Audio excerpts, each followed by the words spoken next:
Ketika kita dikejutkan atau diguncangkan dengan peristiwa tragis di Medan, di mana seorang anak membunuh ibunya sendiri pada Desember tanggal 10, 2025. Bukan karena dendam besar, tapi karena sakit hati yang terpendam lama. Melihat ibunya sering memarahi dirinya, memukuli kakaknya, dan bertengkar terus dengan ayahnya dan keluarganya dengan mengancam pakai benda tajam. Ia hidup di rumah yang seharusnya menjadi tempat kasih, namun justru penuh dengan api kemarahan. Lalu ia mencari pelarian dalam dunia digital, sebuah game yang ternyata ada adegan kekerasan, dan akhirnya menemukan cara untuk melampiaskan luka itu dan tindakannya nyata. Ini tragedi moral dan rohani, bukan sekedar karena game, tetapi karena luka batin yang tidak pernah disembuhkan dan dosa yang tidak pernah ditangani.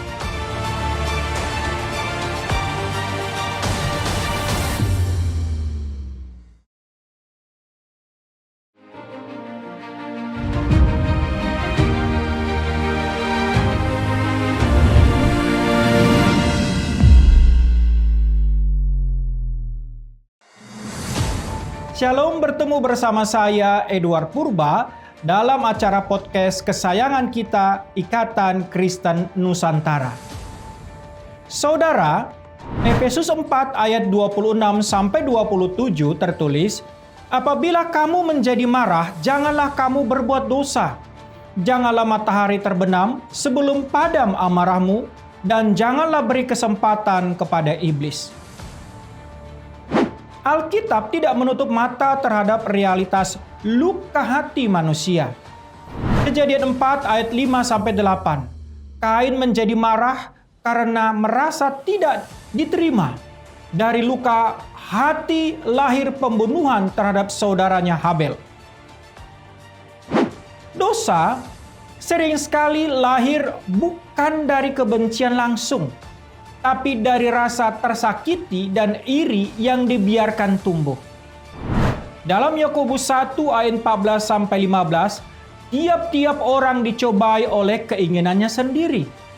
Apabila keinginan itu telah dibuahi, ia melahirkan dosa. Luka yang tidak dibawa kepada Tuhan akan berubah menjadi keinginan membalas. Luka yang disimpan menjadi tempat tersembunyi bagi dosa. Efesus 4 ayat 31-32.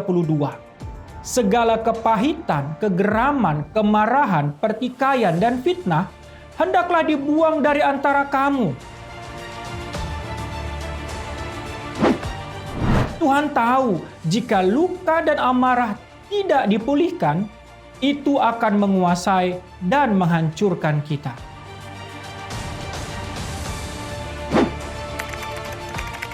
Analisis sosial dan psikologis, rumah yang kehilangan kasih.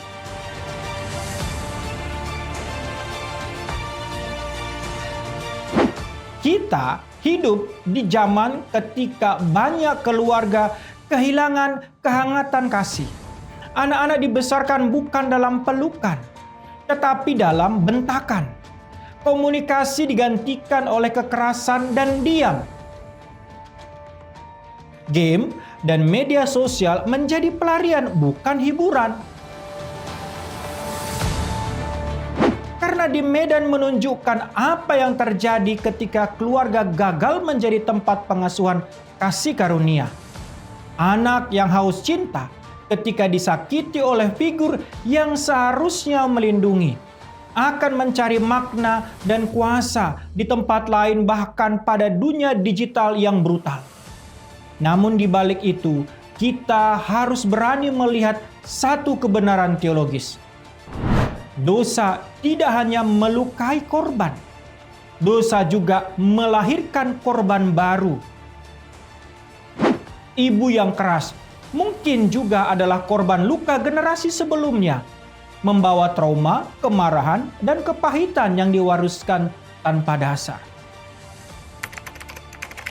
Lalu bagaimana perspektif teologis Kristus dan siklus luka?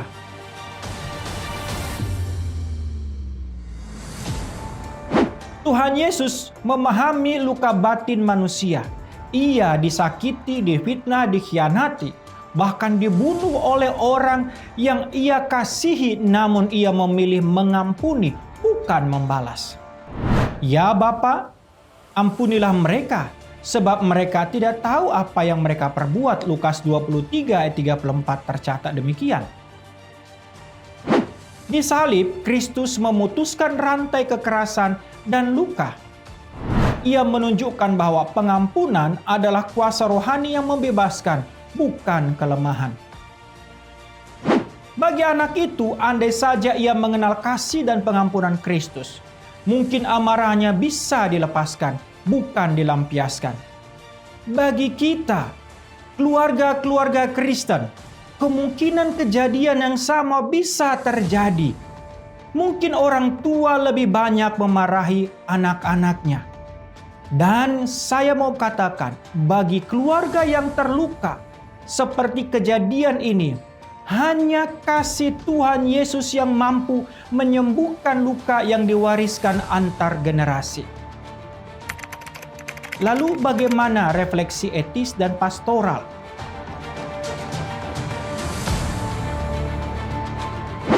Kasus ini mengingatkan gereja dan keluarga.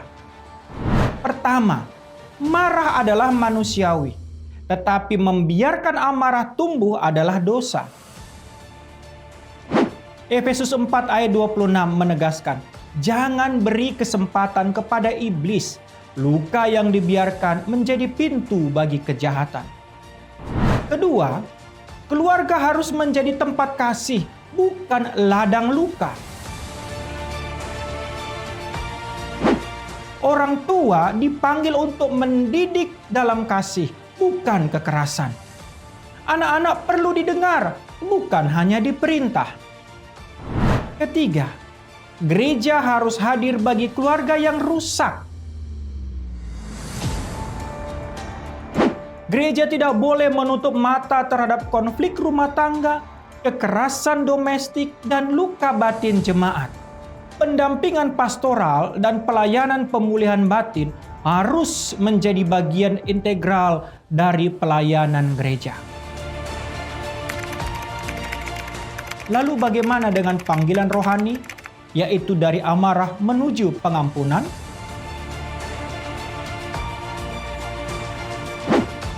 Tuhan Yesus berkata, berbahagialah orang yang membawa damai, karena mereka akan disebut anak-anak Allah. Matius 5 ayat 9.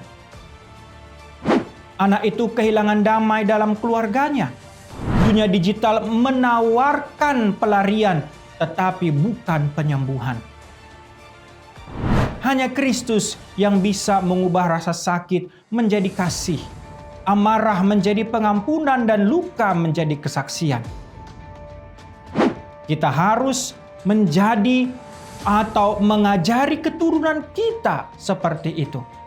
Kita semua dipanggil untuk mengakhiri siklus kekerasan itu dengan mengasihi, memaafkan, dan membangun hubungan yang dilandasi kasih Kristus kepada keluarga, secara khusus anak-anak kita. Saudaraku, mari warnai dunia dengan pikiran Kristus, Soli Deo Gloria.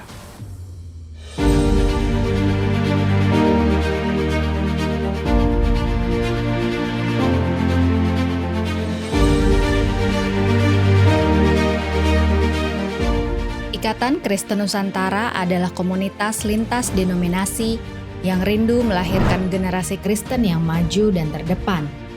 Mari berkolaborasi dan bersinergi dengan kasih untuk mencari, membina, dan mendanai anak-anak berprestasi yang terkendala biaya kuliah, lalu mengutus mereka ke dalam dunia dan mempercayakan mereka untuk mendukung gereja dan lembaga Kristen lainnya, agar terus melahirkan generasi unggul dan memberitakan kabar baik supaya keselamatan yang daripada Tuhan sampai ke ujung bumi.